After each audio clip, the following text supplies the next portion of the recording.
Bonjour les élèves, j'espère que vous allez bien. On se retrouve aujourd'hui pour une nouvelle vidéo. On va voir comment remplir un tableau de proportionnalité pour calculer une vitesse. Dans votre fiche activité, vous aviez cette situation, un véhicule qui parcourt une certaine distance en un certain temps. Ce sont les deux informations dont on a besoin pour connaître la vitesse d'un objet. Imaginons donc que ce véhicule parcourt une distance de 180 km, qu'il est parti à 14 heures et arrivé à 16 heures. On peut donc faire le bilan. La voiture a parcouru une distance de 180 km en 2 heures. Comment fait-on pour connaître sa vitesse maintenant? Eh bien pour cela, il faut faire un tableau, ce qu'on appelle un tableau de proportionnalité. Dans ce tableau, on va retrouver deux indications, la distance et le temps. Et donc, il faut compléter le tableau. Alors, dans la première colonne, on va écrire ce qu'on sait. Ce qu'on sait, c'est que la voiture a parcouru 180 km en 2 heures.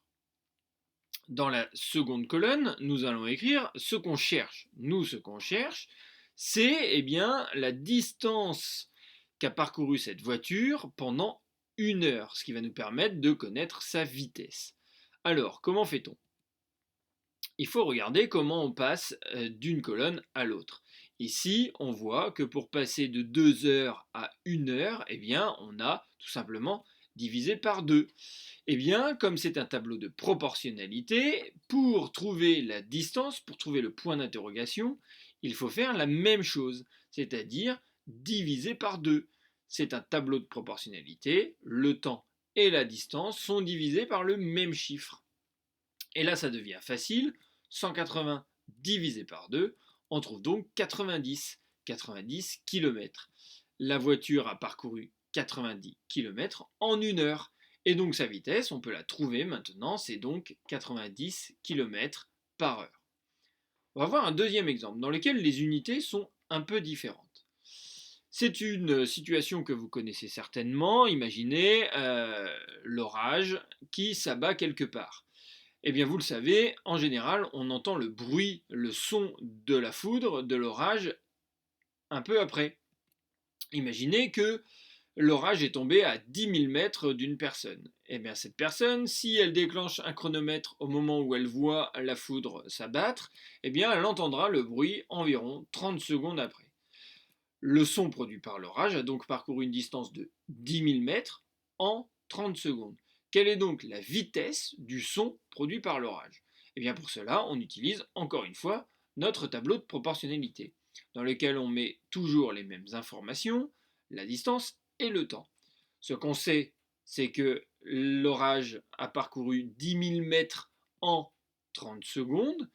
Et nous, ce qu'on cherche, c'est quelle est la distance qu'a parcouru le son en 1 seconde, et non plus en 1 heure. Vous voyez qu'ici, le temps est en secondes. Ce n'est pas comme dans le cas de la voiture de tout à l'heure.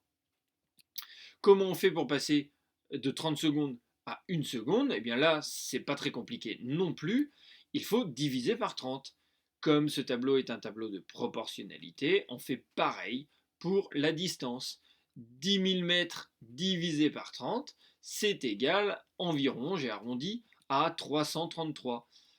Le son a parcouru 333 mètres en 1 seconde. Et donc sa vitesse, elle est de 333 mètres par seconde. Vous voyez qu'ici l'unité est différente parce que les unités avec lesquelles on a calculé sont différentes. Dans le cas de la voiture, on avait une distance en kilomètres et un temps en heures.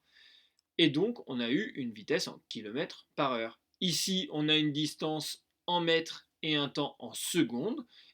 On a une vitesse en mètres par seconde. Les deux solutions sont possibles. J'espère que vous avez bien compris cette vidéo, que vous savez maintenant comment remplir un tableau de proportionnalité pour calculer une vitesse.